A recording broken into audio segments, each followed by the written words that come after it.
Internal combustion engines. There are several varieties of these engines, but we will focus on the most common, a piston engine. The basis of piston engines is a cylinder and a piston. The piston is attached to an oscillating rod, a connecting rod that is wobbling around the attachment axis. The second end of the connecting rod is attached to the round neck of the lever, the crankshaft, the so-called crank, or crank. The mechanism consisting of a cylinder, piston, connecting rod and crankshaft is called a crank connecting rod.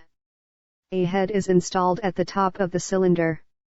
When the piston is in the extreme position towards the head, a very small space remains between it and the head of the block, the combustion chamber. If an explosion is made in the combustion chamber, then the resulting energy will find only one pressure-sensitive element in the cylinder, the piston. The piston seeks to fly out of the cylinder with the force of the projectile, but since it is attached to the connecting rod, it moves with it.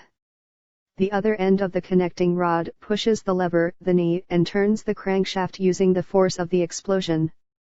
An internal combustion engine, although it would be more accurate to say an internal explosion, uses an explosion of a mixture of vapors of gasoline, gas, or diesel fuel with air compressed 10 to 15 times in the combustion chamber. The energy of the explosion is manifested in a sharp increase in pressure in the combustion chamber, due to the expansion of gases resulting from the chemical reaction of the explosion.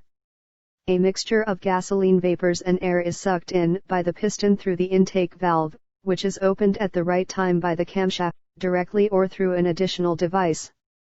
After the explosion has completed the work, the combustion products are ejected from the cylinder under its own pressure through the exhaust valve, which is also opened by a rocker arm controlled by the same camshaft, and goes out through the exhaust system.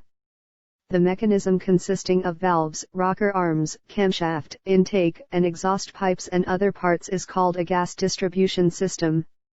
It is placed in the cylinder head.